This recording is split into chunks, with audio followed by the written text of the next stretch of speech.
Merci, chers amis. Je voudrais tout d'abord m'excuser pour mon retard, monsieur le maire. J'avais accepté de rendre visite à une personnalité de la Martinique. Je ne l'avais pas vu depuis très longtemps, mais je tenais vraiment à le rencontrer et passer quelques instants. C'est d'ailleurs des moments précieux, ce qu'on appelle la spiritualité. C'est pas accessible comme ça, mais bon, quand on a l'occasion de partager un moment de spiritualité avec quelqu'un, comme Monseigneur Mérinville, on le fait. Donc c'est pour cela que je suis en retard. La deuxième chose, je voudrais partager avec Charles-André Mancé la perte de sa sœur et l'excuser en même temps, mais je pense que ça a été fait. Parce qu'il devait être avec nous ce soir. Je vais personnellement l'appeler, mais les camarades sont présents pour le soutenir. Je voudrais te remercier, Luc Louison, Clémenté. L'accueil ici de Vivre à Schellcher. Mais je tiens vraiment à te remercier de m'accueillir aussi en tant que maire de Schellcher. Je le dis comme je le pense, nous avons des équipes, nous sommes une douzaine. Pas facile de diriger des gens partis, là on est 12. C'est encore plus compliqué. Et j'apprécie la discipline, le respect manifesté par tout un chacun. Et Vivre à Schellcher a, pendant les 5 ans, manifesté du respect. Don de soi au département et à la région. Je veux dire à nos camarades que notre combat, c'est un combat collectif. C'est un combat difficile. C'est bien d'avoir un chef de file. Comme Hugo l'a dit tout à l'heure, un capitaine. Et s'il y a un capitaine sans équipe, ça n'a pas de sens. Il faut assumer des responsabilités très fortes. Je salue officiellement, en tant que président de la région, mais aussi en tant que candidat à cette élection de décembre, le maire de Schellcher et son équipe, en leur disant merci.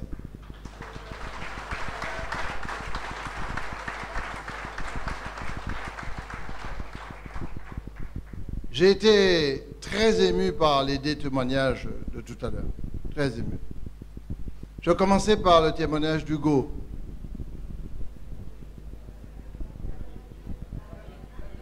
Je parle bien du témoignage d'Hugo. Hugo nous a représentés dans une compétition, c'est le champion du monde, et il a eu un accident assez grave. Et le fait qu'il soit ce soir présent avec nous me touche beaucoup. Et qu'il soit présent physiquement. David l'a indiqué, je ne fais, je le dis très officiellement, aucun lien entre le pouvoir politique et le pouvoir de l'argent. Je considère que à chaque fois qu'on soutient, quelle que soit la personne, l'individu ou la politique, il faut être extrêmement libre de laisser penser les autres et d'avoir soi-même la liberté de penser. Et Hugo, je suis très content de te voir ici. Tu n'avais aucune obligation de venir dans une réunion politique. Tu es venu. Merci beaucoup. Et tu es, bien sûr, revenu en bonne santé. Je suis très content. Je veux saluer aussi la présence du jeune Concorier qui est à côté. Un jeune homme qui défend aussi les couleurs de la Martinique un peu partout. Je te remercie aussi d'être présent, d'autant plus que la Martinique est à la conquête de toutes les ferveurs possibles pour sa croissance et son développement. Et la politique nautique, la politique de la mer, ce qu'on appelle l'économie bleue, pour aller dans une nouvelle mouvance intellectuelle, est quelque chose d'essentiel. Pas seulement dans la dimension sportive, mais dans la dimension économique. C'est assez paradoxal qu'une île, qu'un pays soit quelquefois assez étranger à son propre sort, à sa propre géographie. Il ne faut pas se cacher la face, nous sommes un petit peu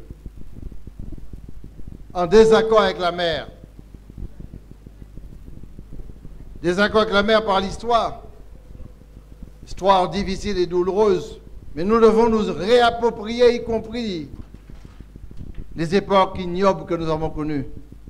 Les esclaves sont arrivés par la mer, ils ne sont pas arrivés par avion. Et à ce titre-là, on a un problème de relation avec la mer. Mais il faut qu'on sache très clairement que la France aujourd'hui rayonne dans le monde entier grâce à ces pays d'outre-mer. La France a 12 millions de kilomètres carrés de mer, dont 11 millions d'eux dans les départements et régions d'outre-mer, c'est-à-dire 97%. Et vous ne pouvez pas vous imaginer l'importance qu'a bien entendu la mer, l'espace maritime, mais l'importance qu'aura l'espace maritime demain pour le développement et la croissance économique. C'est dire, et je le dis tout de suite, que quelle que soit la manifestation, à la fois loisir, économique, culturel, de recherche, innovation, d'exploration de la biodiversité sous-marine, il faut que les Martiniquais se réconcilient avec leur mer et leur environnement.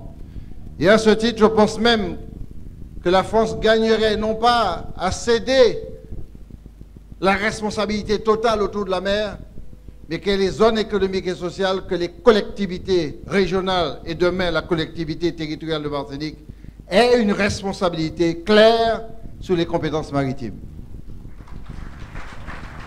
Je pense aux pêcheurs, je pense au transfert de matériaux, je pense à la sécurité maritime tout court, je pense à toutes les politiques d'énergie que pourrait procurer la mer, je pense à la biodiversité, je pense aux échanges, je pense à notre légitime liaison avec la Caraïbe, par voie maritime, et notre légitime liaison avec l'Amérique, notamment l'Amérique du Sud. Nous sommes à quelques encablures d'une des plus grandes puissances mondiales en matière première, le Brésil. Nous pas qu'à choquer des mots portugais et nous pas même savoir comment on est pour nous arriver au Brésil. Nous sommes à quelques encablures de plusieurs îles de la Caraïbe. On pense que c'est 2 habitants, 4 habitants. Non, c'est 40 millions d'habitants. Oui, il y a des îles éparpillées, mais c'est 40 millions de monde. Cuba seul fait 11 millions de personnes. Donc nous avons les possibilités d'un futur dans notre géographie cordiale, comme dirait Césaire, pour nous permettre de nous épanouir sans pour cela laisser le cas de la République. Appartenir à sa géographie cordiale, ce n'est pas être étranger à la France ni à l'Europe. Nous pouvons à la fois être dans la Caraïbe et être dans l'Europe, tout en étant dans le monde. Je le dis aussi clairement que ça. J'ai été très touché par le témoignage de Marie Garot. C'est une femme de courage. C'est une femme aussi qui travaille beaucoup. Et ce qu'elle a dit en des mots simples, c'est très difficile. Pour certains qui n'ont pas connu et qui n'ont pas été informés de ce qui s'est passé sous l'aide sociale, de comprendre peut-être. Mais j'ai été personnellement déchiré, troublé, extrêmement blessé de ce qui se passait. Elle a dit très clairement, je vais résumer, vous savez, je suis issu d'une famille, je suis né dans une habitation. Je n'ai pas vécu dans une habitation, je suis né dans l'habitation, la Casa Nègre. Et ensuite, très jeune, je suis descendu à Trenel avec ma mère, fuyant la misère des campagnes, comme beaucoup d'entre nous. Recherchons très peu de choses. Un endroit pour dormir, un endroit pour peut-être manger quand on peut manger, et puis quelque part pour aller à l'école, pour s'éduquer et s'émanciper. Je l'ai trouvé à Fort-de-France et à Trenel. Je sais ce que c'est que la misère. Je sais ce que c'est que manger une fois par jour. Je sais ce que c'est que de ne pas pouvoir vraiment s'habiller. Je sais ce que c'est que d'aller à l'école à pied parce qu'on n'a pas d'argent. Je sais ce que c'est de ne pas pouvoir changer un jean pendant 3 ans. Je sais ce que c'est que de manger du pain au beurre le matin, pain au beurre le midi et pain au beurre le soir. Je sais ce que c'est. Mais le grand homme qui s'appelle Césaire nous n'a rien fait d'autre que nous donner la dignité. et de nous laisser vivre notre dignité dans la liberté. Lorsqu'il aidait quelqu'un, il ne savait pas du tout de quel bord politique cette personne était. Et il ne donnait jamais l'argent. Il accordait le bon AMG. Il ne donnait jamais quoi que ce soit pour servir quelqu'un, le rendre dépendant. Il donnait du travail jusqu'à avoir 4000 personnes dans une mairie qui devait avoir 2000. Il ne donnait jamais quoi que ce soit d'autre que le livre et l'école pour permettre à l'enfant de pouvoir écrire, lire et s'émanciper. Il ne donnait absolument rien d'autre que la possibilité d'accéder à la culture dans la dignité. Il créait le CERMAC en 1971 pour permettre à chacun de pouvoir s'émanciper culturellement. Lorsque vous avez un homme aussi grand, aussi fort, aussi puissant, qui nous rétablit dans notre dignité personnelle et collective, et puis vous voyez arriver quelqu'un qui met en place un système d'asservissement du peuple martiniquais, parfaitement pensé et structuré et méthodiquement mis en place. Nous l'avons dénoncé, nous l'avons combattu. J'avais même employé à cette époque-là le DAB de la région. L'expression avait été prononcée. Parce que le système était infernal. Oui, y compris moi-même, y compris Luc Luson, n'importe qui dans la salle peut dire en panne l'argent. On peut avoir faim pendant plusieurs jours, ne pas avoir de quoi manger, ne pas avoir de quoi payer l'électricité ou le téléphone. Et arriver dans une collectivité et demander des moyens financiers pour payer l'électricité, payer quelque chose, ce n'est pas parce qu'on a envie de le faire, on le fait. On le fait parce qu'on est dans l'obligation de le faire. Parce qu'il y a l'enfant qui attend, il y a la femme qui a besoin d'acheter quelque chose pour faire à manger. Et on vient dans une collectivité demander quelque chose.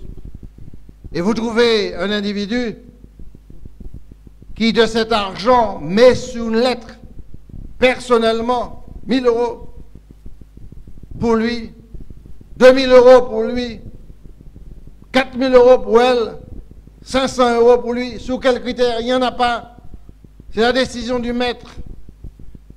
Qui analyse les dossiers? Présenter une facture impayée, une seule justifiant l'action. Nous avons, notre équipe, arrêté cet avilissement et cet asservissement du peuple martiniquais définitivement. Mais nous n'avons jamais supprimé l'aide sociale régionale. Nous n'avons jamais supprimé ça, parce qu'on a considéré que l'accès à l'aide sociale était quelque chose de fondamental. Nous avons réglementé. Et nous avons fait quelque chose d'assez incroyable. À cette époque-là, on dit, mais pour qui les communes à gérer l'aide sociale régionale, les 34 maires, que les communes vont faire de la politique avec l'aide sociale. Je dis, mais de quel droit vous dites ça, puisque vous, t'es qu'à faire politique et puis l'aide sociale là? Et que les maires qui sont élus, ils sont élus comme tout le monde, par le peuple, pas par leur seule détermination, et qu'il faut leur faire confiance. Mes propres camarades m'ont dit, oui, mais sur bas adversaire, maire. Adversaire moins, quoi. Si maire, c'est adversaire où? Eh bien, qu'il pille, m'a dit, c'est pas. Le peuple tranchera.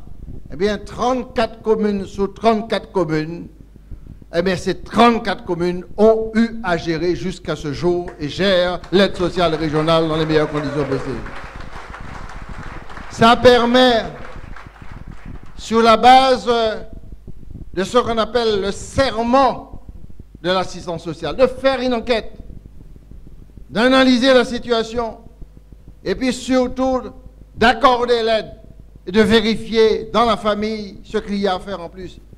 Il ne s'agit pas de rendre quelqu'un totalement dépendant d'une autre personne. Parce que quand je dis ça, notez bien ce que Marie a indiqué.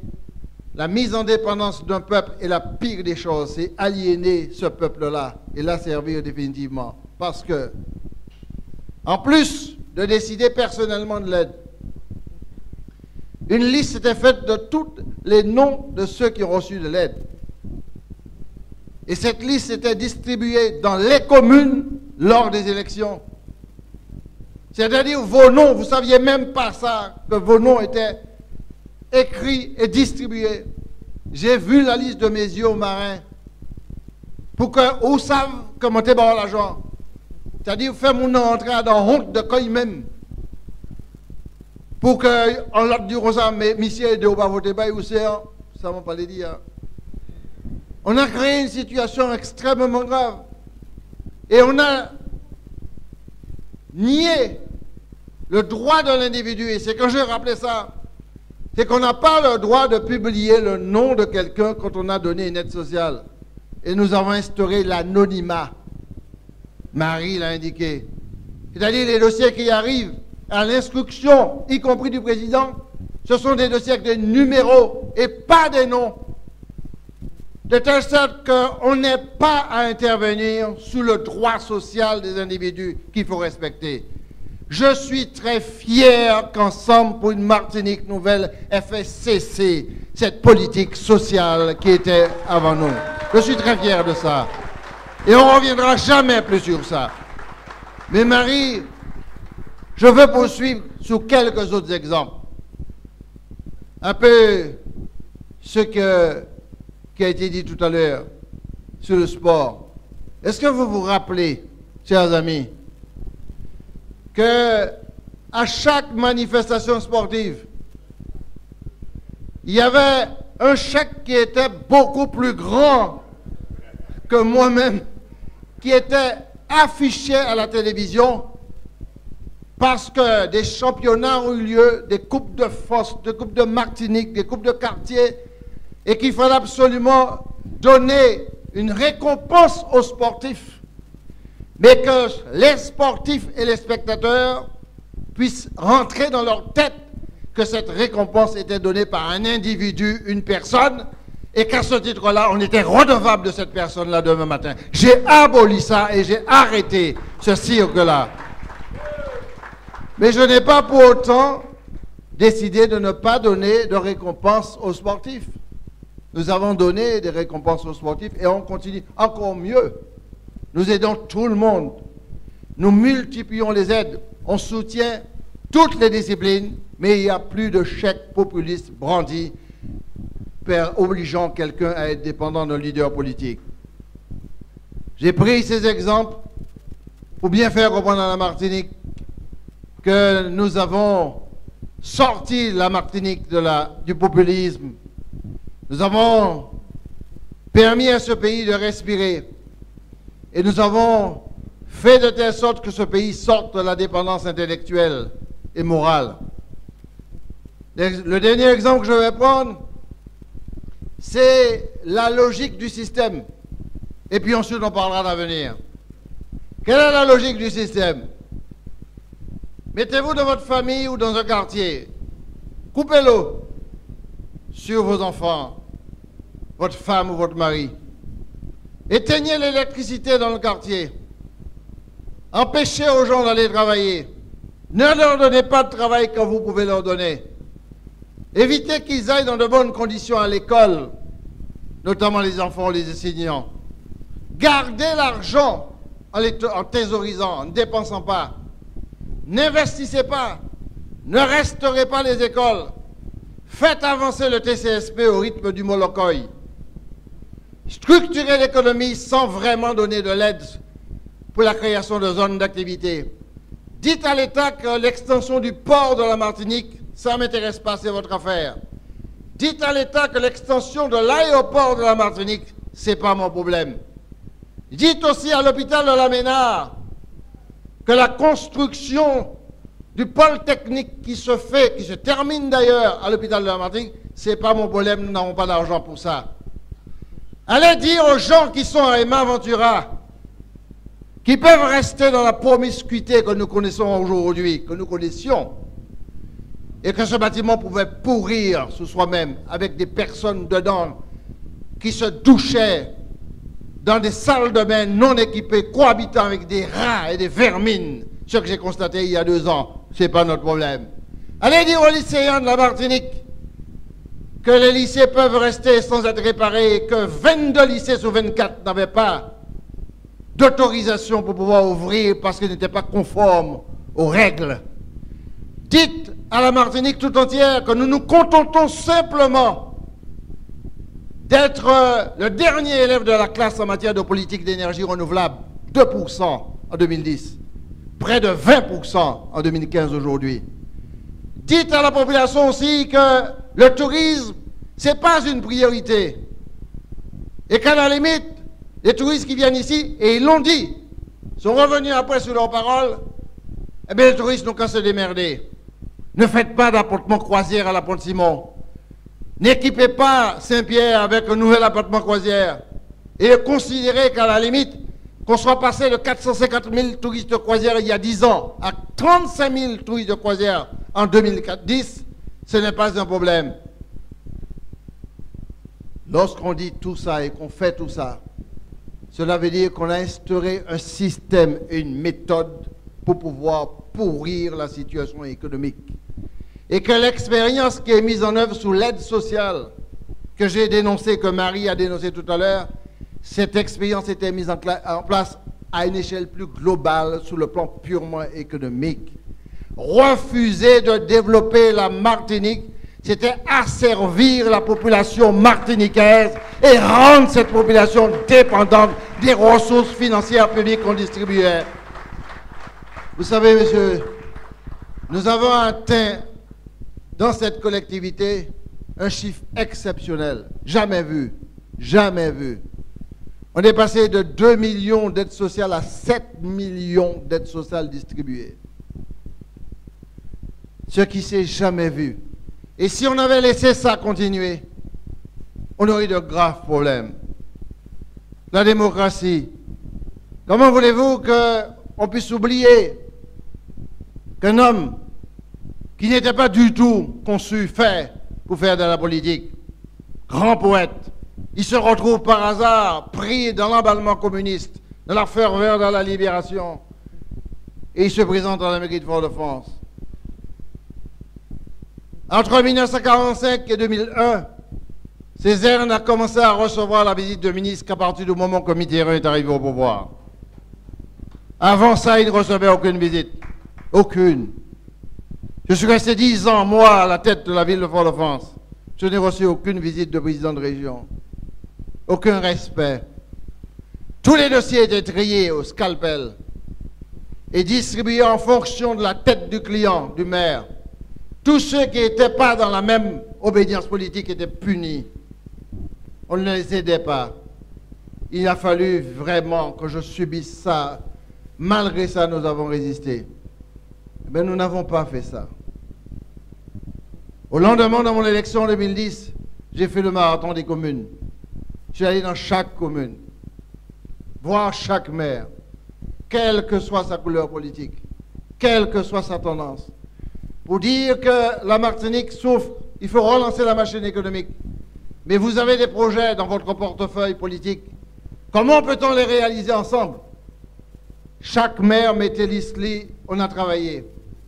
Catherine Conconne, brillamment, a été chargée de la coordination, il l'a fait dans de bonnes conditions.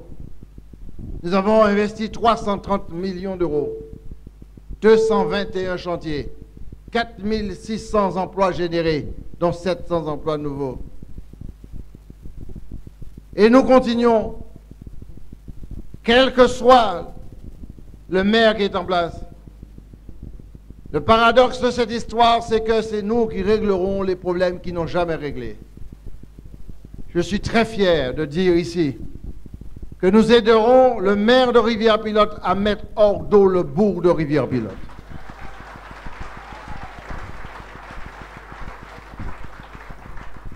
Nous lui apporterons, tel que ça a été défini, 7,5 millions d'euros pour qu'il fasse, certainement avec 40 ans de retard, ce que Césaire a fait à Fort-de-France pour protéger le centre-ville de la capitale de la Martinique.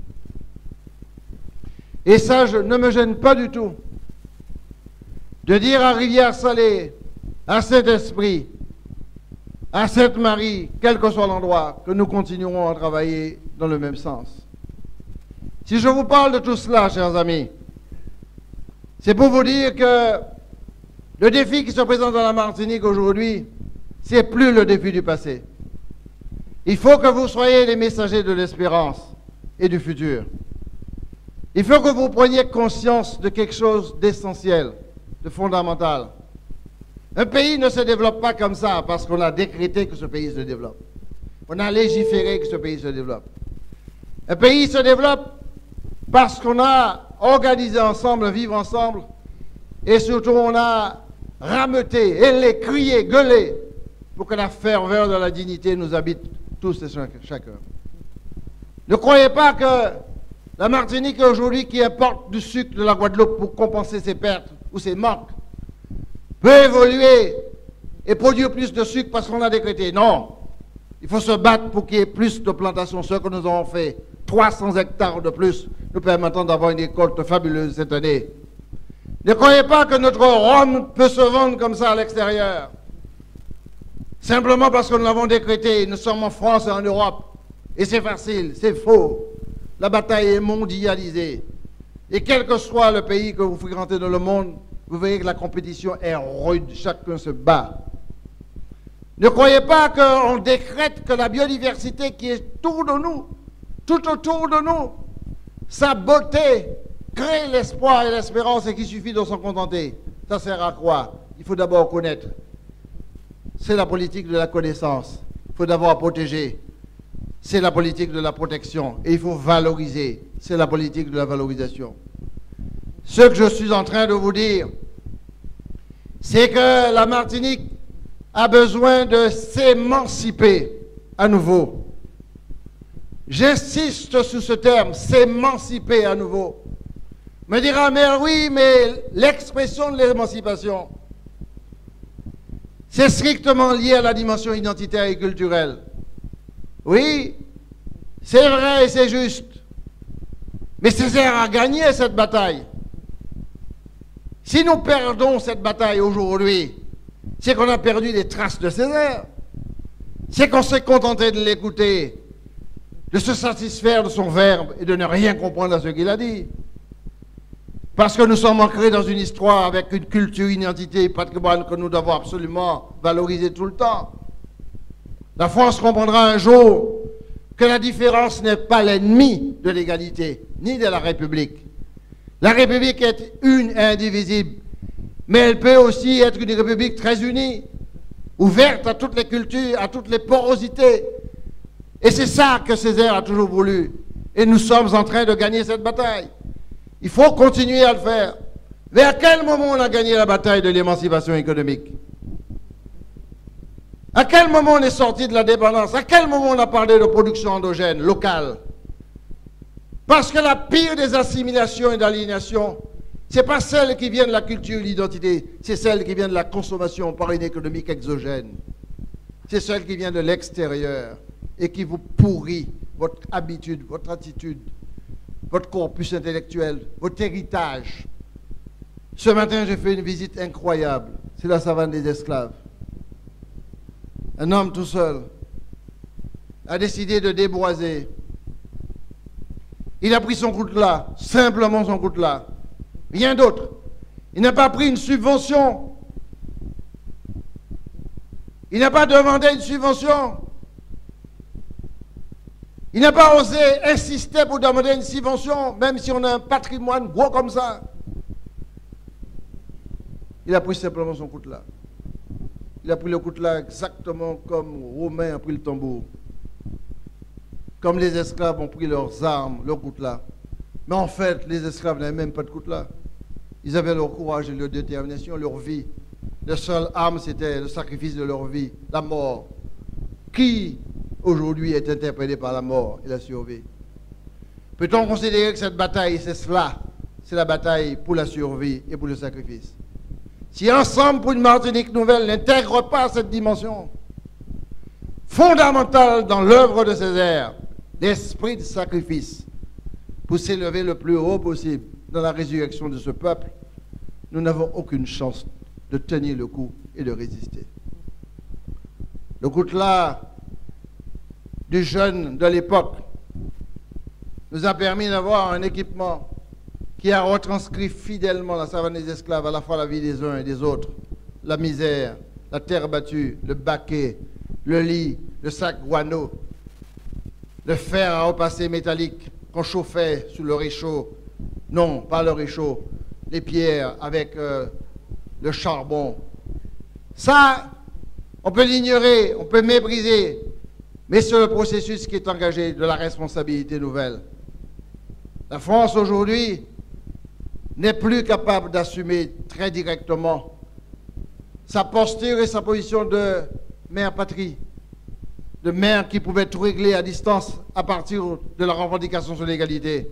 Ce n'est pas que la France ne veut pas. Ceux qui considèrent que la France ignore, c'est leur problème. Ce n'est pas ça du tout. La France est confrontée à ses propres difficultés, comme l'Europe est confrontée à ses propres difficultés, et doivent assumer ces difficultés. Les réfugiés du climat qui déversent, aujourd'hui on parle de quelques centaines de milliers, mais ce n'est qu'un début, ce n'est qu'un commencement, ce sont des millions de personnes qui vont se déverser en Europe, inarrêtables, pouvant aller jusqu'à une crise politique majeure en Europe. Ils doivent faire face. Vous voyez les difficultés que nous avons. La barbarie est aux portes de l'Europe, comme la barbarie est aux portes de l'ensemble des États. L'Europe aujourd'hui est enfermée dans un endoctrinement économique, incapable de travailler sur ce qui est relatif et considérer que tout doit être régulé, sauf l'ultralibéralisme économique qui ne fait que profiter très peu de personnes au détriment du plus grand nombre. Ça s'appelle un système capitaliste effrayant. L'Europe est enfermée. L'Europe ne s'en sortira pas. L'Europe a des difficultés. Mais comment voulez-vous que la Martinique, la Guadeloupe, la Guyane puissent se développer si nous ne prenons pas nous-mêmes en charge nos responsabilités? Il faut que nous construisions l'émancipation économique de la Martinique de manière urgente. Si on ne fait pas ça, nos enfants ne travailleront pas. Nous serons dépendants de l'extérieur. On attendra qu'on soit fonctionnaire pour pouvoir vivre, alors que nous devons être avant tout des enfants du peuple martiniquais, des enfants dignes d'Aimé Césaire. Donc je ne vous invite pas du tout à une récréation. Ceux et celles qui seront avec moi, je ne sais pas du tout qui sera avec moi. Je ne sais pas du tout. Je le dis à toute sincérité. Jour et nuit, ça m'habite. Parce que je n'ai aucunement l'intention de ne pas gagner cette bataille et de ne pas remplir ma mission. Parce que si à un moment donné ou un autre, et je le dis au chef de file, je sens, et je le dis très sincèrement, que la fidélité n'est pas au rendez-vous, que l'abnégation n'est pas au rendez-vous, que l'esprit de sacrifice n'est pas au rendez-vous, je ne serai pas de ce combat-là. Je l'exige, je le demande. Parce que ce sacrifice-là est un sacrifice personnel, humain, familial, qui va être extrêmement violent et qu'il va falloir l'assumer. Chaque fois qu'il y a un monde qui tombe, il faut que bailler la main et rester debout. Je ne le dis pas par rapport aux adversaires. Je ne le dis vraiment pas par rapport aux adversaires. Très honnêtement, je les respecte. Tous, y compris les traites d'hier, y compris les revenants de demain, y compris les affairistes d'aujourd'hui, y compris les populistes d'après-demain. Je ne leur en veux pas, je n'ai pas d'ennemis, je n'ai pas ce genre de problème dans ma tête. Ce sont des Martiniquais comme moi. Ils ont le droit d'exprimer ce qu'ils expriment. Et je vois le danger.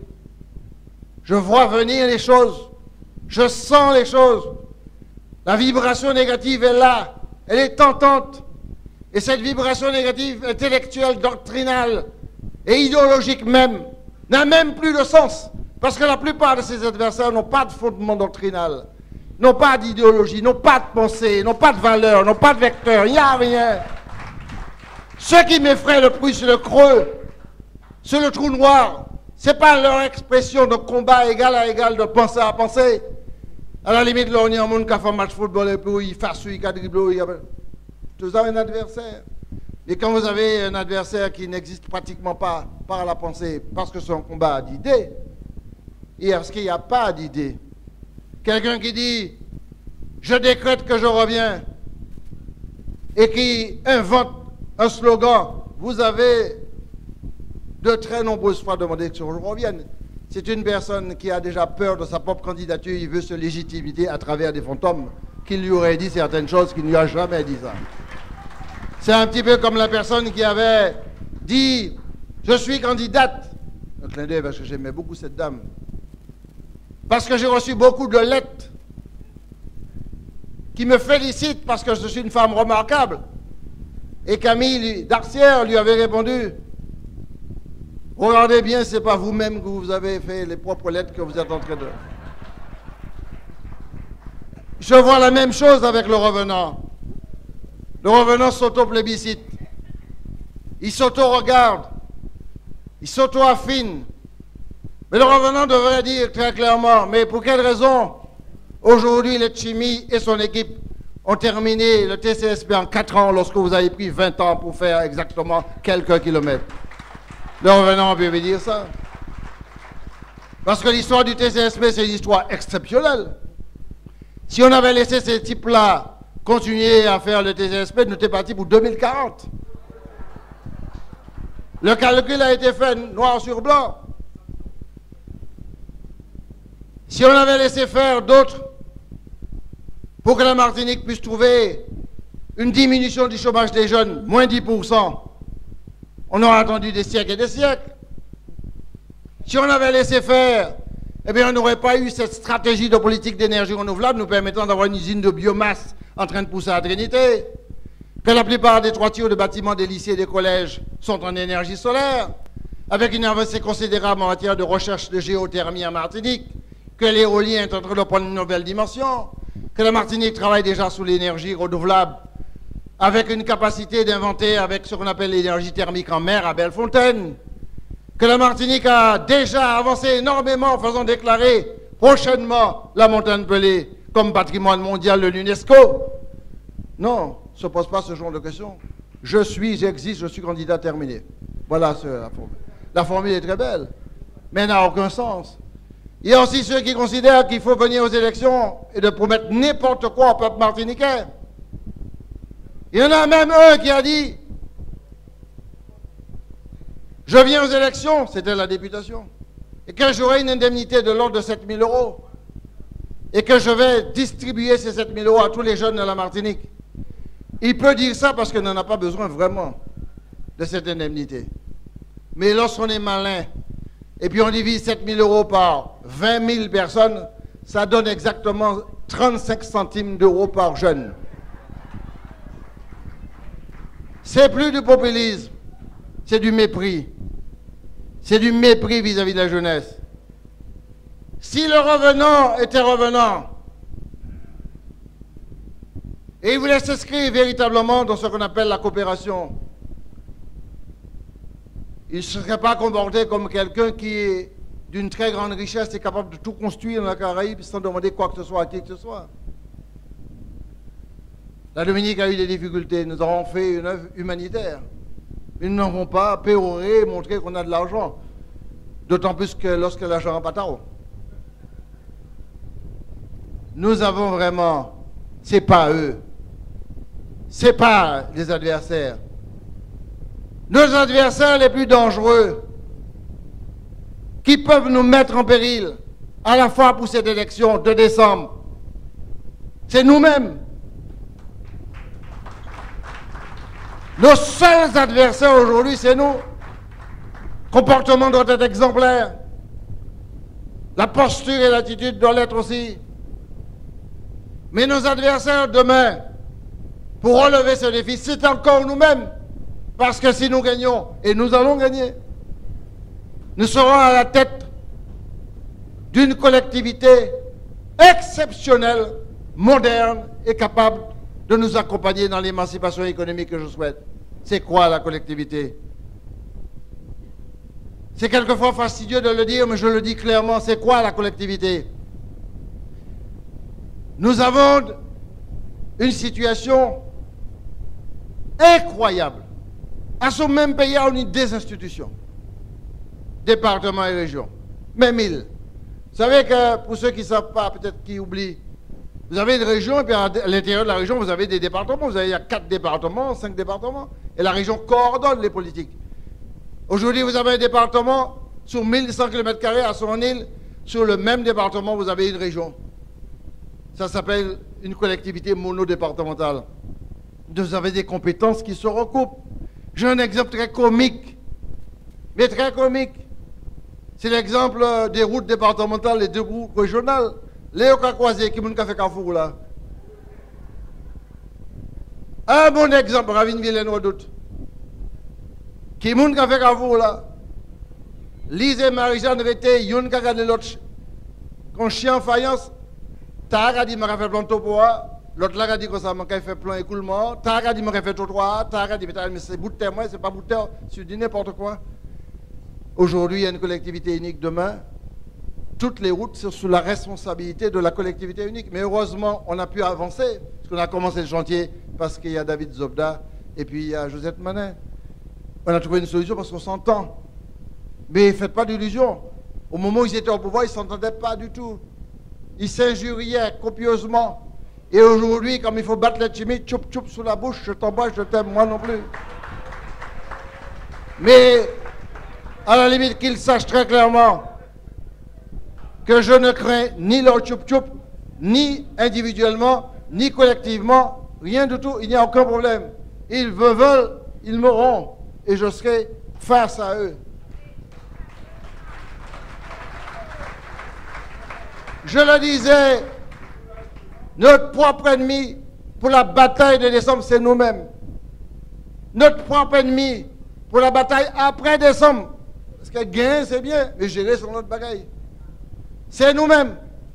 Donc si jamais il y a quelqu'un qui a un doute parmi nous, y compris moi-même, le BBM, prends responsabilité chaque moment. Vous dites qu'on ça vaut la peine de nous râler, parce que ce sera vraiment bloc. Il ne faut pas que le peuple martiniquais sente qu'il y a une fragilité. Parce que lorsque ces 5 premières années d'ancrage de la nouvelle collectivité, avec une assemblée qui aura à la tête un président ou une présidente distincte de l'exécutif, qui aura un président ou une présidente de l'exécutif, l'exécutif aura 8 membres d'EI qui ont des portefeuilles pratiquement, j'emploie le terme, ne prenez pas ça à la lettre, de responsabilité ministérielle. Ce n'est pas un ministre, mais qui a un portefeuille en responsabilité. Si jamais demain matin il y a un problème, il sortit pas à virer. L'Assemblée va voter les budgets, l'exécutif va exécuter, avec bien sûr des compétences nouvelles, que même si vous parlez au Caïbaoli en matière de formation professionnelle ou autre de développement économique, la responsabilité politique sera donc majeure. Aujourd'hui, il y a 1300 salariés à la région, 2500 départements, près de 4000 et quelques au total, comptez les non titulaires. Ces personnes, il faut que ces personnes travaillent dans les meilleures conditions de respect et de structuration. Il ne faut pas simplement dire qu'on va coller au dé et puis qu'on travaille, c'est faux. C'est une nouvelle gouvernance. Ce n'est pas seulement pour problème institutionnel, c'est une nouvelle gouvernance. J'insiste sur le mot. La gouvernance d'une institution, ce n'est pas gouverner. Gouverner, c'est une attitude politique pure, institutionnelle. La gouvernance, c'est la mise en œuvre d'une dynamique de développement qui soit parfaitement gérée, parfaitement équilibrée avec un objectif qu'il faut atteindre. Si vous dites que la croissance de l'énergie renouvelable doit être de temps, il faut l'atteindre. Autrement, on pète comment là. Il faut gérer, pas seulement budgétairement pour faire une comptabilité, une plus une égale 2. Ce sont des stratégies financières d'ingénierie qu'il faut mettre en œuvre, combinant la fiscalité, l'apport des privés, les partenariats publics-privés, etc. C'est extrêmement complexe. C'est difficile. On prendrait des retards terribles. Je m'excuse, je ne peux pas dire autrement. Mettre les revenants à la tête de la Martinique, c'est prendre 50 ans de retard dans les années qui viennent. Il ne faut pas faire ça. Il faut surtout éviter ça pour nos enfants. Je ne le dis pas par mépris. Je le dis simplement à titre d'exemple. Parce que si on avait laissé le TCSP tel que c'était fait, on était parti pour 40 ans. Là, on a fait en 4 années. Et le TCSP sera livré. Il est tellement enragé que les chimies gagnent sa bataille qu'il va aller faire un attentat en engin TCSP. Il a brûlé engin. Je ne dis pas que c'est eux directement. Mais ils ont trouvé un système pour le faire. Parce qu'ils ont trouvé des bidons de pétrole au pied de l'engin. Oui, ils ont trouvé. On va voir si la justice qui a trouvé toujours ces bons monde. Je le dis très clairement. Et pourquoi je vous dis que c'est nous, pendant cette période, c'est fondamentalement nous, c'est que j'ai vraiment le sentiment que les Martiniquais n'ont pas encore vraiment pris conscience de ce qui va se passer. Pas seulement sur l'organisation de la collectivité, mais des réponses que nous devons apporter. Et là, je parle de futur. Une des réponses à apporter, c'est à quel rythme et de quelle manière on développe le pays. La question du rythme est essentielle, puisque la question du rythme participe à ce qu'on appelle la bonne gestion financière de la collectivité et de la performance économique des moyens mis en œuvre. La question aussi de la compétitivité, c'est-à-dire ce qu'on fait et à quel prix qu'on le fait, et est-ce que ça a un rendement économique. Je prends l'exemple du pont de Guénéron. Nous avons fait une analyse économique pour savoir chaque fois qu'il y a la pluie, combien d'argent nous capte en Martinique puisque l'aéroport est fermé. Il y a Fred dans la salle, qui est un économiste brillant. Il fait de l'économétrie. Donc il est capable de calculer la perte économique l'ONU en pont qui bloquait parce qu'il nouait. Eh bien, vous perdez 2 jours. Ça fait quelques millions d'euros parce que l'aéroport est bloqué, parce que le sud est bloqué. Donc, vous avez ce qu'on appelle systématiquement la prise en charge de l'évaluation des politiques publiques, la performance économique. Ce qu'on appelle la T2A dans le domaine de la santé à l'hôpital fait qu'aujourd'hui, un médecin est obligé de calculer la rentabilité de chaque acte que le médecin fait pour équilibrer le fonctionnement de l'hôpital. Donc, il n'y a plus de cadeaux à faire. Mais le rythme que nous avons, il faut maintenir le rythme de manière puissante. Et pour ça, il faut pouvoir compter sur un nouveau modèle économique. Il faut sortir de la modélisation économique qui fait que nous n'avons que 2 produits d'exportation, la banane et la canne, qu'il faut garder dans la matrice économique du pays, même si c'est déchirant par l'histoire, la canne, et par l'histoire aussi, la banane. Même si aujourd'hui, on avance sur le développement durable de la banane, pas de pesticides, pas de produits polluants, mais on avance, mais on maintient la banane, parce qu'on a 15 000 personnes, sans pour cela cautionner le pourrissement des terres de la Martinique, comme ça a été fait avec la chlordécone. Mais quels sont les nouveaux produits d'exportation? Il faut que la recherche-développement, le PAM par exemple, soit parfaitement combiné pour relancer le café. Le café de Martinique était le meilleur café du monde qu'on retrouve dans bon nombre de pays, aux États-Unis ou ailleurs. Pourquoi ne pas relancer le café? Nous y sommes. J'étais chez Hello il y a 2 jours. Il faut relancer le cacao. Nous ne produisons que 10 à 15% de notre consommation locale pour ne serait-ce qu'approvisionner Hello et puis l'OSEA. Qu'est-ce qui nous empêche de relancer cette machine? C'est un raisonnement de filière. Il faut restaurer la production de la vanille. Et puis on oublie. Chaque fois que vous oubliez un élément du patrimoine, vous vous perdez. On s'oublie soi-même. On peut tranquillement, les yeux fermés, aller chercher une sorte de tube agua de coco dans un centre commercial en ignorant le cocotier qui est près de chez maman. Ça gêne personne, y compris assister à un déferlement de prunes pourries, d'oranges pourries ou de mandarines pourries, et très allègrement prendre un sachet de mandarines ou d'oranges dans le centre commercial en ignorant ses propres oranges dans son propre jardin parce qu'on ne veut pas faire l'effort de transpirer 2 secondes pour tuer les oranges là. L'amnésie, l'aliénation, c'est ça, concrètement, c'est ça. Alors qu'est-ce qui nous empêcherait de relancer le manioc? Un des produits aujourd'hui devenus extrêmement précieux dans le monde entier. Qu'est-ce qui nous empêcherait de le faire? Pour quelle raison on ne fait pas l'effort de construire ça, de A à Z? Parce qu'on a peur de l'autre? Parce qu'on n'a pas les moyens financiers? Parce qu'on n'a pas les moyens d'intelligence technique? Non, parce que nous subissons l'assimilation au plus profond de notre être. Et qu'on n'arrive pas à être peuple et de construire positivement et ne pas être campé sous des réalités de pouvoir des uns ou des autres. Parce qu'on n'a pas pris le temps de refaire ce que les autres ont fait, nos aînés, et de remettre en scène ces filières, de les transformer. La biodiversité, oui, c'est le meilleur exemple de l'exportation de nos richesses biologiques et de nos savoirs. C'est-à-dire, on est capable d'accompagner quelqu'un pour piller notre propre richesse sous-marine, végétale, ne pas les contrôler et racheter médicaments y fait à partir de propres produits biologiques. On est capable de le faire. Nous avons réussi la bataille de faire reconnaître les plantes médicinales martiniquaises, guadeloupéennes aussi. C'est un amendement Letchumi. Eh bien, aujourd'hui, 17 plantes sont reconnues. Et ces 17 plantes peuvent être produites en médicaments ou en produits de beauté. On a mené la bataille à l'Assemblée nationale pour que l'Assemblée nationale nous donne, nous, Martiniquais, Guadeloupéens, un regard sur les autorisations d'exploiter nos richesses biologiques. C'est en marche. Je ne l'ai pas fait pour l'esthétique de la beauté de la richesse biologique. Je l'ai fait parce que je veux absolument que les Martiniquais reconnaissent leurs plantes et leurs richesses, les valorisent et surtout les apprécient pour créer de l'activité et de l'emploi.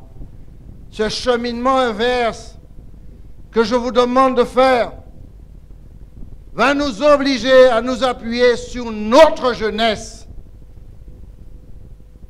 Parce qu'on ne réécrit pas les pages de l'histoire de l'économie avec les vieux préceptes du passé, les vieux mécanismes du passé. Les préceptes du passé, les mécanismes du passé, ce sont les préceptes et les mécanismes de l'habitation. Les rouages bloqués. Et les préceptes modernes, ce sont les préceptes de l'économie financiarisée, capitalistique, où l'accès au crédit ne permet pas de construire une vraie démocratie économique. Je mets au défi quelqu'un de me dire qu'aujourd'hui la Martinique est dans la plénitude de la démocratie économique. Oui, il y a une démocratie politique. Dès la Troisième République qui a été instaurée, le droit de vote, la mise en place du Conseil général. Oui, il y a une émancipation qui peut dire qu'il y a une démocratie culturelle et identitaire et que le Martiniquais n'a plus honte de parler son créole, de juger, de faire prospérer son patrimoine. Le Martiniquais a de moins en moins honte de sa couleur, est fier de sa couleur, de son origine, de son africanité, de son indianité et d'autres. Mais où est passée l'initiative? Parce que l'autonomie que nous demandons tous à des degrés différents, il ne s'agit pas d'une autonomie doctrinaire, il ne s'agit pas d'une économie fermée, il s'agit d'un droit à l'initiative. Parce que la première des libertés, on le sait, c'est la liberté de penser, d'initiative. C'est ça qu'il faut avoir. Et quand on est emprisonné par ça, on n'a pas cette liberté de pouvoir créer, de construire. Et si on ne s'appuie pas sur l'émergence du nouvel intellectualisme, du nouvel progressisme des jeunes Martiniquais qui attendent patiemment, je répète, l'enfant de Clémenté, ton enfant, mon ami Frédéric, ils attendent patiemment, ma fille Céline, moins Cassandre qui a déjà 28 ans, qui apprennent, qui observent, qui écoutent, qui scrutent, qui vont 10 millions de fois plus vite que l'aîné, y compris les aînés moins jeunes qui pensent qu'ils ont la ferveur de l'informatique, mais qui ne comprennent pas grand-chose, et qui sont dépassés par les jeunes qui ont 20 ans, 22 ans, et qui, derrière cette rapidité intellectuelle et leur approche du monde entier, leurs connaissances, sont prêtes à la mobilité, quitter le pays, partir et ne reviennent pas. Alors on se contente de l'expression extérieure de richesse, d'avoir 4 portables, 2 maisons, 10 voitures, et on ignore complètement que ces enfants qui poussent un jour demandera des comptes. Ils ne demanderont pas des comptes seulement à leurs parents, ils demanderont des comptes à la société martiniquaise. Et pendant ce temps, je m'excuse de le dire, Frédéric, aussi crûment, la France aujourd'hui de l'émancipation ferme ses yeux, bouche son regard, détourne la tête et ne voit pas l'essentiel. J'espère un jour qu'il ne sera pas trop tard, parce qu'au moment où on regardera la réalité en face, il sera peut-être trop tard. Il faut redonner la main à la jeunesse martiniquaise.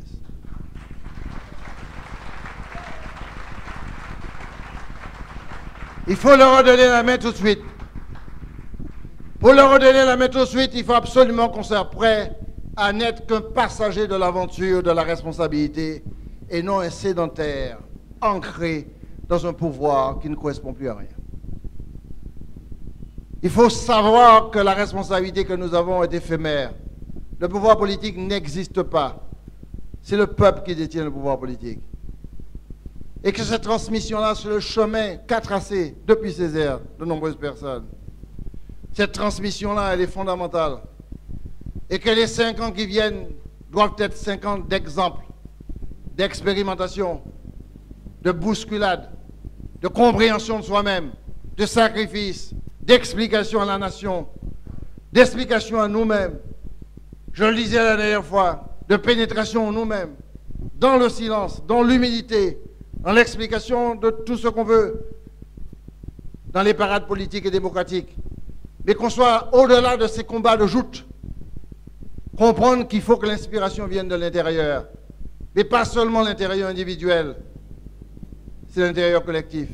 Je veux vous donner les 5 années qui viennent, mais je veux que vous sachiez que ces 5 années seront difficiles et que ces 5 années, il va falloir l'assumer pleinement, parce que nous avons le devoir de garantir la transmission aux jeunes Martiniquais.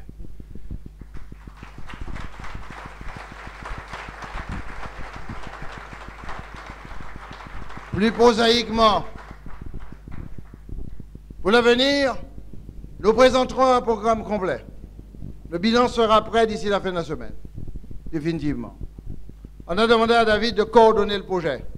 On travaillera. Mais avant, il faut approuver la charte de l'éthique. Ça se fera prochainement. Chacun assumera ses responsabilités. N'oubliez pas, chers amis, qu'aujourd'hui, il y a 86 élus. Demain, il y aura 51. N'oubliez pas, chers amis, qu'aujourd'hui, il y a beaucoup d'hommes. Et demain, il faut beaucoup de femmes. Donc tout ça, c'est le lot. Mais, mon cher maire, on travaillera beaucoup pour le Nord Caraïbe, comme on travaillera pour le Nord Atlantique. Il y a ceux qui le reconnaissent très clairement, il y a ceux qui hésitent à le reconnaître, mais qui sont en cheminement de le reconnaître. Ça viendra, il ne faut pas être pressé. Michel Cher, nous avons pris un engagement ensemble. Fond-Laïé est un problème. Il faut traverser Fond-Laïé dans les meilleures conditions. Nous ferons cet ouvrage qui va permettre de traverser Fond-Laïé dans les meilleures conditions.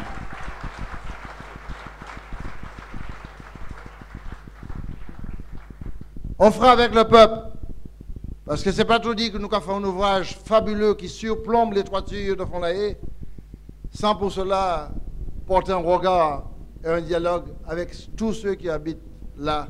Je sais que tu es un homme de dialogue, tu le feras. Chercheur est une ville emblématique, très importante. Et à l'université Antilles-Guyane. Antilles.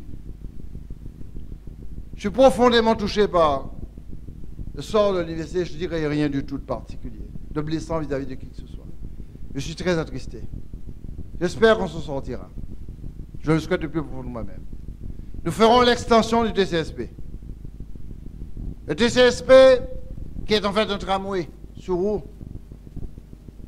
ira au-delà de Fort-de-France et devra toucher l'université Antilles-Guyane au cours Antilles, au cours, telle nostalgie de la Guyane, au cours des 5 années qui arrivent. Il faut gagner ce combat, que le transport en commun par tramway soit à l'université dans les 5 années qui viennent. Ce sera la priorité. Et nous travaillons certainement pour que, peut-être dans la même foulée, mais surtout, peut-être dans la même dynamique, que le Robert soit touché aussi par le TCSP. Et nous irons jusqu'à Rivière-Salée par la suite. Nous devons absolument, monsieur le maire, avoir une connexion maritime sans faille. Quand je dis sans faille, c'est exactement au même rythme que nous avons fait le TCSP. Et organiser le transport du centre avec la CACEM. Gros succès de la CACEM. Gros succès progressiste. Pas PPM, hein, progressiste. Il faut que ce soit organisé sans faille. Je dis qu'on a un problème avec la mer, on a un vrai problème avec la mer. Parce que comme on est dans une île, le transport maritime est à ce stade. Où on laisse des transporteurs privés se démerder seuls, souffrir seuls et se débrouiller seuls. En plus, on les emmerde. C'est exactement ce qu'on avait avec Jet, Tuma. C'est TUF. C'est-à-dire les risques et périls. Comment voulez-vous qu'un transport soit structuré quand c'est toujours risque et péril? Dieu merci, Josette est arrivé. Et avec David et les autres, ils ont organisé la première ligne qui va certainement commencer bientôt, de liaison entre Pointe-du-Bourg et Fort-de-France, en fait Trois-Îlets et Fort-de-France. Eh bien, je vous le dis clairement, ce sera la grande priorité des 5 années qui viennent. On aura un transport maritime public qui sera extrêmement performant. Je veux qu'on monte depuis Trois-Îlets, qu'on aille à Rivière-Salée, qu'on aille à Lamentin, qu'on aille à Ducos, qu'on remonte le canal s'il le faut. Il faut absolument que dans les 5 ans qui viennent, que tout le monde qui les prend en mer par bateau prenne la mer avant de prendre la route. Parce que c'est performant. À quoi ça sert de prendre une voiture? Mais ça, il faut que ce soit de qualité. J'ai entendu dire qu'il y aurait un candidat à proposer une route qui sortirait de l'étang Abricot à peu près, qui traverserait la mer pour atteindre les Trois-Îlets. Je me suis posé la question, est-ce que ce monsieur a entre-temps investi sur une compagnie de béton, de ciment? Est-ce qu'il y a une volonté de dépenser pour dépenser? Parce que j'ai chiffré 1 milliard d'euros. Le TCSP a coûté 360 millions d'euros, où travaux nous fait? Ça a coûté 1 milliard. Et puis c'est l'abîmé. C'est l'abîmé au total de la mer, de tout le monde de l'Evraille. Et puis ça ne sert pas à grand-chose. Parce qu'elle est arrivée en toute vitesse, Fort-de-France, là, on va aller. Je ne sais pas si vous avez remarqué que sur l'autoroute de la Martinique, il n'y a plus d'embouteillage. Ça s'est complètement atténué. Je l'observe tous les jours, je regarde. Quand la première fois, moi, pas d'embouteillage, je me dis, c'est pas vrai. Deuxième fois, je me dis, c'est vrai. La troisième, quatrième fois, depuis 10 jours, je ne rencontre pas d'embouteillage. Comme on en avait auparavant. Ça avance. Non, il ne faut pas faire cette stupidité économique. Il faut au contraire désenclaver l'intérieur de la Martinique. Il faut absolument que lorsqu'on sort du sud, qu'on n'ait pas à revenir au Lamentin pour repartir vers Trinité. Nous avons décidé, avec le président Clémenté et l'équipe tout entière, de faire une route qui relie Carrère à Brassy-Lorraine directement. Mais mieux que ça, si on veut désenclaver le centre de la Martinique, il faut revenir sur le vieux projet d'Aimé Césaire. Je ne sais pas si vous vous rappelez de ça. Il appelait ça la Grande Rocade. C'est-à-dire une voie des Pitons qui relierait le Lamentin, le Robert jusqu'à Casse-Pilote. Pour permettre d'avoir des radiales qui remontent vers le Morne-Rouge, Ajoupa, Brouillon, etc. Basse-Pointe. Ce qui permettra d'avoir un double désenclavement du Grand Nord. À la fois le désenclavement à l'intérieur, par l'intérieur, et le désenclavement par le littoral, c'est-à-dire par Trinité et Robert. Ça, le projet est lancé et sera réalisé. Je me permets de prendre quelques exemples comme ça. L'école de médecine de la Martinique, ou plutôt l'école de médecine des Antilles, doit être installée en Martinique. Nous avons droit à cette revendication. Parce qu'il y a ceux qui étaient absents dans toutes les négociations nationales pour installer des grands équipements structurants de la région. Ça a été fait qu'en Guadeloupe. Je revendique qu'on mette l'école de médecine ici, comme je revendique que le cyclotron soit ici aussi. D'ailleurs, j'ai pris de l'avance. Je ne discute plus avec personne. Le rendez-vous sera pris avec les ministères qui veulent me donner la procédure. Le cyclotron est lancé en Martinique. La société d'économie sera créée le 22 de ce mois. Et nous allons réaliser cet équipement. Le pôle univers santé est en travaux d'ici quelques mois, nous permettant de donner aux infirmières, aux IBOD, aux sages-femmes, etc., des lieux de professionnalisation exemplaires. Nous construirons aussi une salle de spectacle. Soit Didier Laguerre nous donne le stade de Dillon, soit il garde le stade de Dillon. Mais après, j'ai cru comprendre qu'il veut bien nous donner le stade de Dillon. Parce que Césaire nous a donné un stade Mais Césaire n'a jamais demandé à ce que le stade soit que de Fort-de-France pour Fort-de-France. Mais mon ami Didier a bien compris ça. Il est d'accord. Que le stade soit un stade pour la Martinique tout entière. Je n'ai demandé qu'une chose, que le maire de Fort-de-France soit le président de l'outil qui va gérer le stade. Ce serait reconnaître ce que Césaire a fait en construisant ce stade. Mais dans ce stade, nous pouvons parfaitement répondre à une attente des jeunes de la Martinique qui ont besoin de quoi? Ces jeunes ont besoin de faire des spectacles. La société a évolué, mais il n'y a pas de salle dépassant 1000 places ici. L'Atrium, c'est 1000 places, bon coincé. C'est pas moi qui fais. C'est pas David non plus. Bon coincé. Sur les bouger, on ne peut pas même bouger. Si on bouge, mon guide est là, quand on s'amuse, on ferme, on va la diabété. Le parc floral, pareil. C'est 1000 places, même pas, 880. Mais on peut parfaitement, si ce stade devient un stade Martinique, géré par la collectivité, avec un outil efficace, avec le président, le maire comme président, on peut parfaitement faire du stade de la Martinique un stade où on fait des spectacles avec 10 000 personnes. Il suffit de financer les équipements. Ça qui est bon pour le stade de Force, bon pour le stade de Dillon. Je m'excuse auprès de David, parce que je sais qu'il y a un débat avec mon grand aîné, Pierre, sur la question du Zénith de Lamentin. Mais le débat se fera entre nous.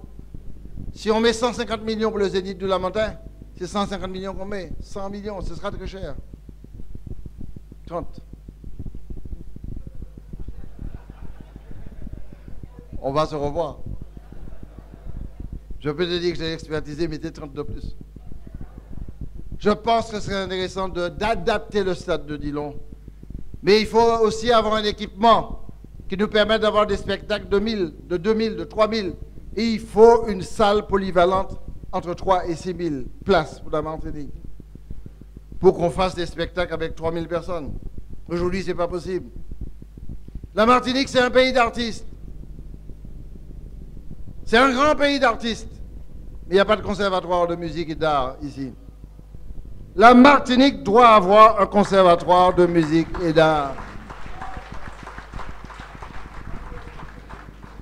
La Martinique doit pouvoir construire ce genre de choses-là. La Martinique aujourd'hui a un port étriqué, complètement fermé.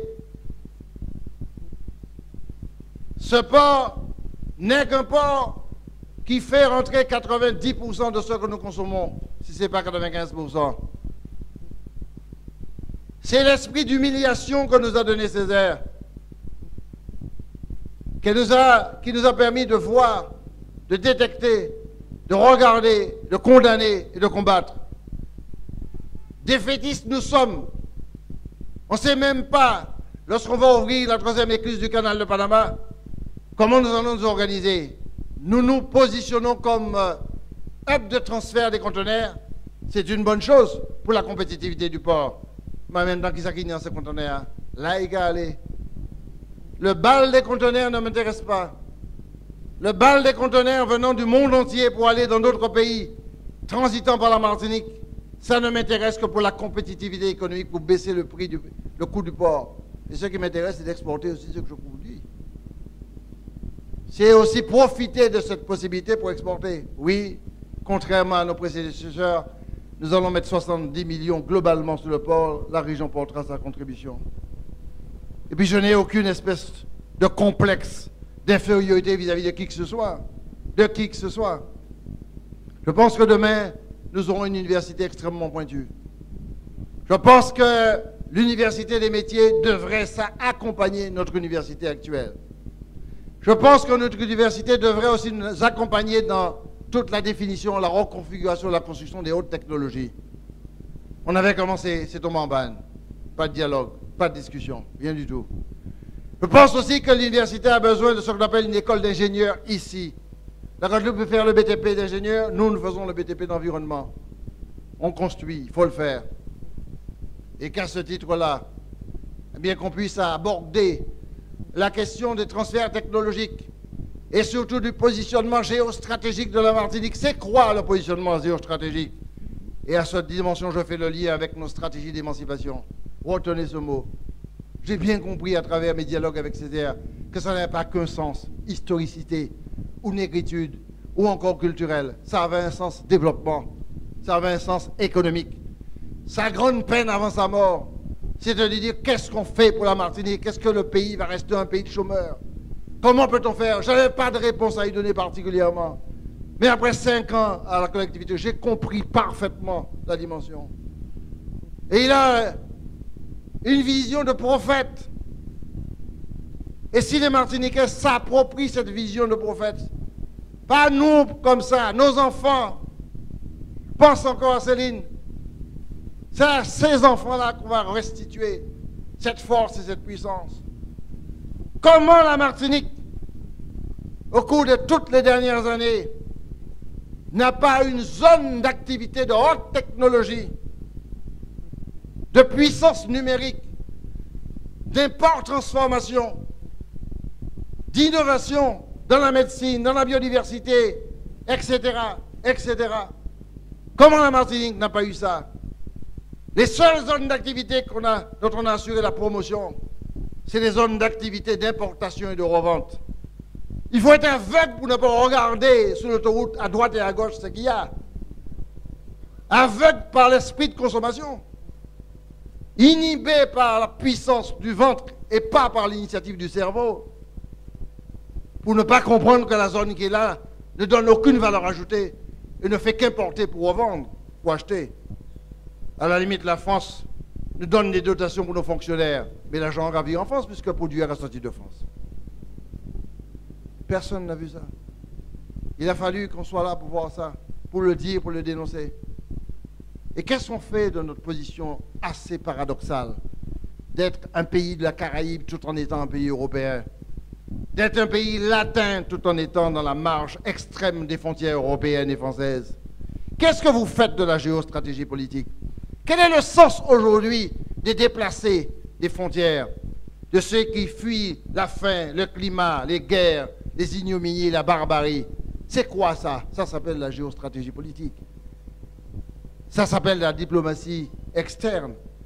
Ça s'appelle des mouvements de la population qui sont liés au changement climatique, d'une part, mais aussi des guerres. Que devenons-nous? Pour quelles raisons ils remontent vers l'Europe? C'est parce qu'il y a une attractivité de bien vivre, à la limite acceptable par rapport à la mort. Et nous, qu'est-ce que nous devenons ici? Quelle est notre posture, notre position?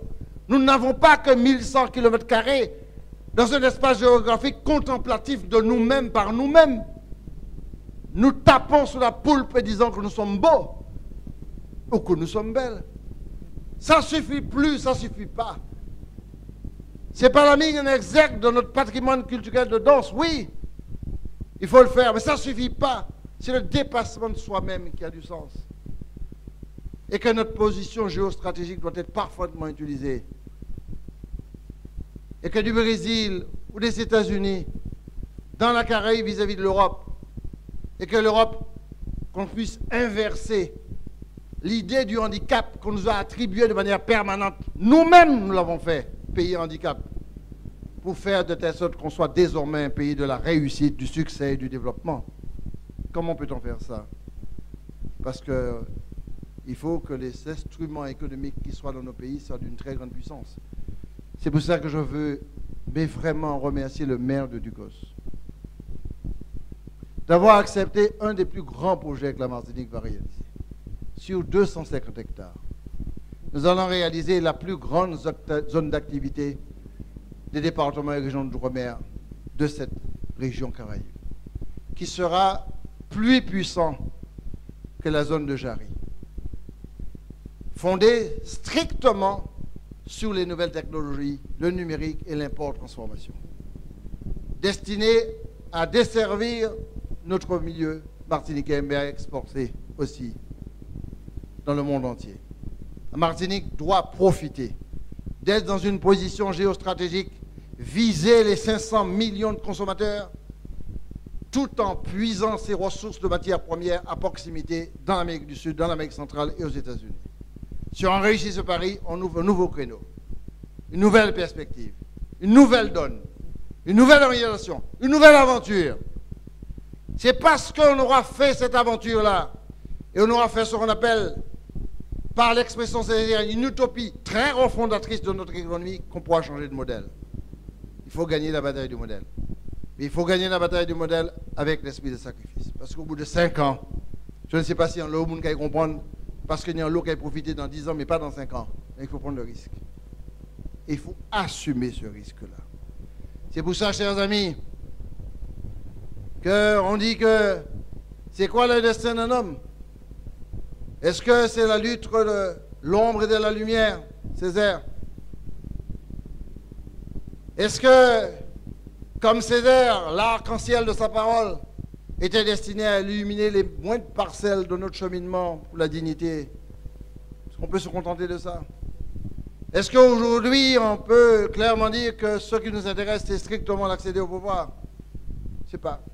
La seule chose que je peux vous dire, c'est que la détermination sera la seule philosophie, la seule éthique qui pourrait permettre à la Martinique d'être un exemple dans le monde. La France en a besoin autant que nous.